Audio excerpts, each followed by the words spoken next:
नवंबर का महीना शुरू हो चुका है। गुनगुनी सर्दी है, लेकिन चुनावों की तारीख जैसे जैसे नजदीक आ रही है, वैसे वैसे बिहार का राजनीतिक तापमान बढ़ता जा रहा है। सत्ता पक्ष और विपक्ष में संग्राम तेज होता जा रहा है। इसी संग्राम के बीच हम आपको वो 5 फैक्टर दिखाने जा रहे हैं जो बिहार की राजनीति पर लगातार असर डाल रहे हैं। सबसे पहले बिहार की राजनीति का मैनिफेस्टो पुराण समझ लीजिए। सबसे पहले महागठबंधन के मैनिफेस्टो को लेकर सवाल उठे। एनडीए की तरफ से डींगे हाँकने का आरोप लगा। सुपर हैवी बजट का हवाला दिया गया। कहा गया कि महागठबंधन झूठे सपने दिखा रहा है। और जब एनडीए का संकल्प पत्र सामने आया तो महागठबंधन को भी मौका मिल गया। मेरा मानना यह है कि जो व्यक्ति 20 साल में महिलाओं की दशा जो है उसको नहीं सुधार पाए, पलायन नहीं रोक पाए, वहाँ का डेवलपमेंट नहीं कर पाए, उनकी बात पर विश्वास कौन करेगा।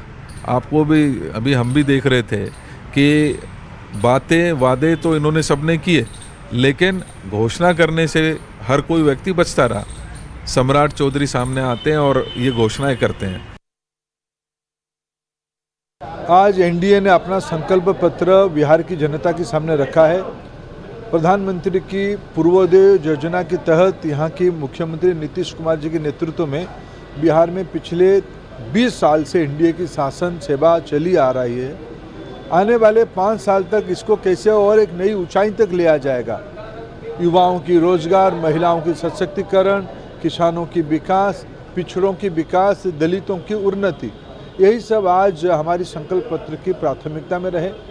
बिहार को औद्योगिकरण में और बढ़ावा देने के लिए बिहार की सरकार और भारत सरकार मिलके 1 लाख करोड़ रुपया की इंफ्रास्ट्रक्चर फैसिलिटी डेवलप करेंगे।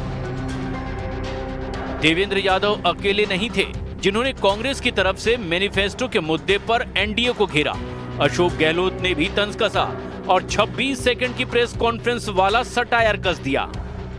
कहते 26 सेकंड का एक नेता लोग आए, उसमें अमित शाह जी भी और नीतीश कुमार जी भी, नड्डा साहब भी। 26 सेकंड बाद में उनके जो डिप्टी सीएम बीजेपी के नेता थे उनको एक्सप्लेन करना पड़ा। इसका मतलब है कि आप लोग क्या क्वेश्चन कर लेते नीतीश कुमार जी से, हिसाब पूछ लेते आप अमित शाह जी को या नड्डा साहब को, उसके डर के मारे वो भग गए, सब भग गए एक प्रकार से। माननीय नरेंद्र मोदी जी की अगुवाई में केंद्र सरकार और माननीय नीतीश कुमार की अगुवाई में एनडीए की बिहार सरकार गरीबों के लिए विशेष चिंता करते हैं। उपेक्षित, किसान, पिछड़े, अति पिछड़े, सामान्य वर्ग, ये मैनिफेस्टो सबों की चिंता करता है। लेकिन 1 करोड़ नौजवानों को नौकरी देना, उद्यमशीलता के लिए स्किल सेंटर बनाना और विशेष रूप से बड़ी संख्या में जो अति पिछड़े हैं उनके विकास के लिए एक सुप्रीम कोर्ट जज की अध्यक्षता में एक कमेटी बना करके उनके विकास का रोड मैप बनाना, इसे कहते हैं विकास। इसी बीच बिहार के मौजूदा सीएम नीतीश कुमार की तरफ से भी एक मैसेज आया।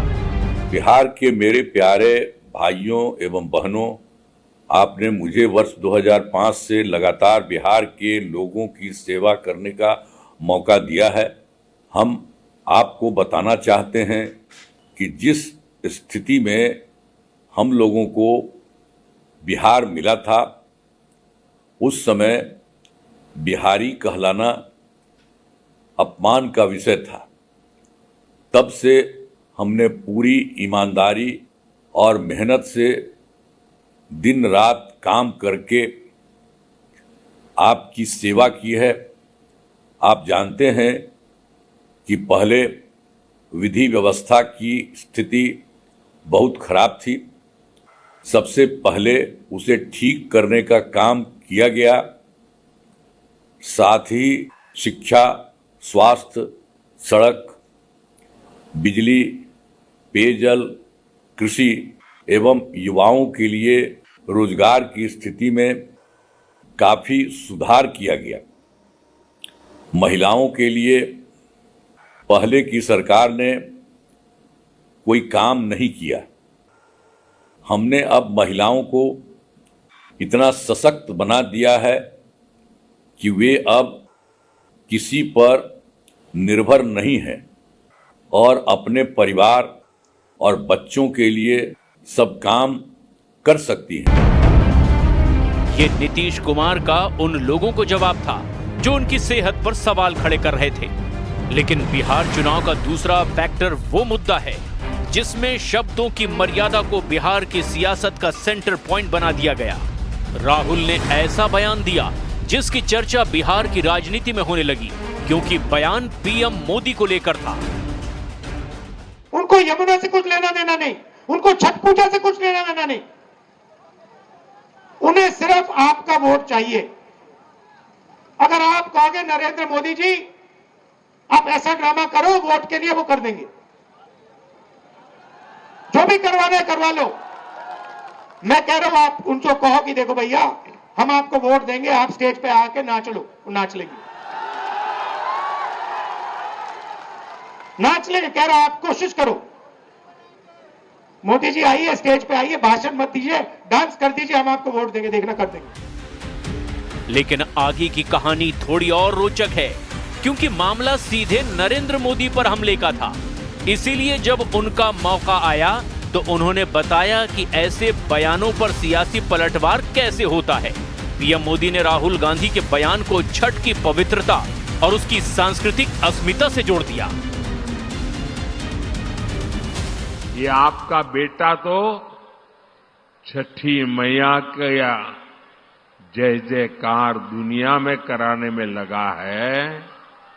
दूसरी तरफ ये कांग्रेस और ये आरजेडी के लोग क्या कर रहे हैं?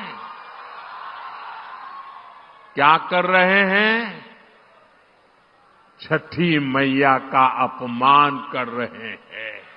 आप मुझे बताइए, क्या कोई कभी चुनाव में वोट पाने के लिए छठी मैया का अपमान कर सकता है क्या? क्या ऐसा अपमान बिहार सहन करेगा क्या? बिहार के चुनावी रण में तीसरा बड़ा फैक्टर बना हुआ है मुस्लिम डिप्टी सीएम का मुद्दा, क्योंकि महागठबंधन की तरफ से मुकेश सहनी को डिप्टी सीएम का उम्मीदवार बनाया गया है, जो मल्लाह समाज से आते हैं, जिनकी भागीदारी बिहार में 2% है।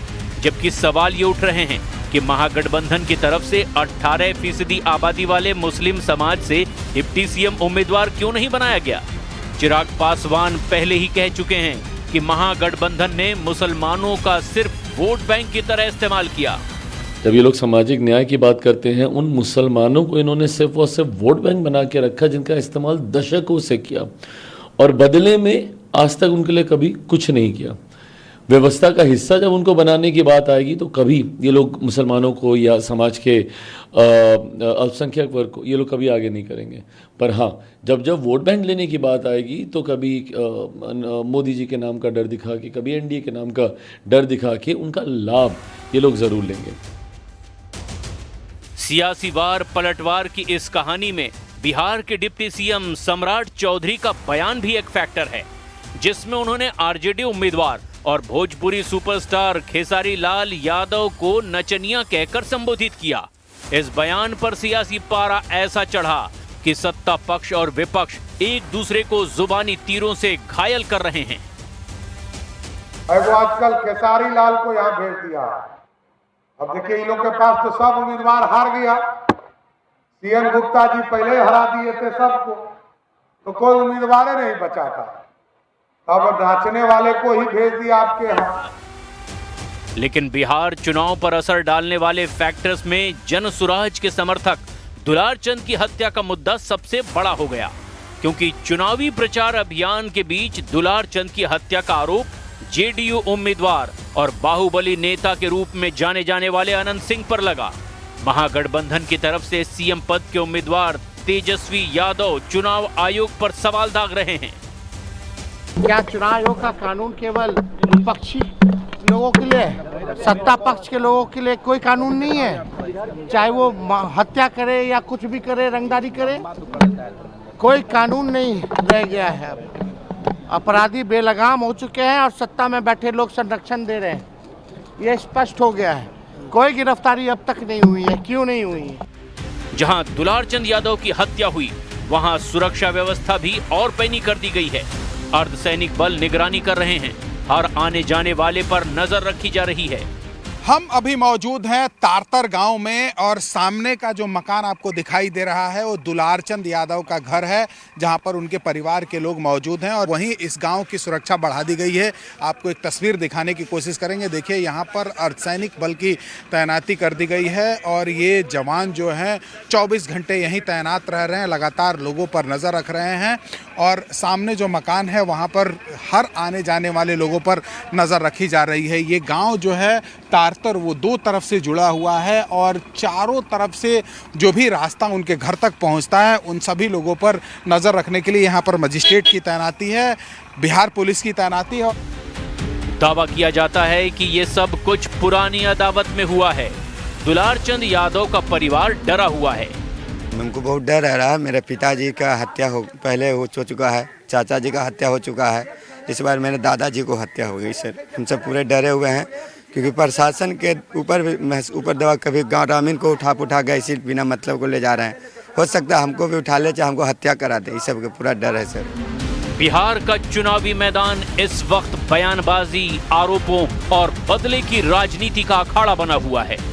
हर दल अपनी अपनी राजनीति में व्यस्त है, लेकिन असली मुद्दे कहीं पीछे छूटते नजर आ रहे हैं। मैनिफेस्टो से लेकर मर्यादा तक और दुलारचंद हत्याकांड से लेकर डिप्टी सीएम की सियासत तक बिहार की जंग अब जुबान और जनभावना दोनों पर लड़ी जा रही है।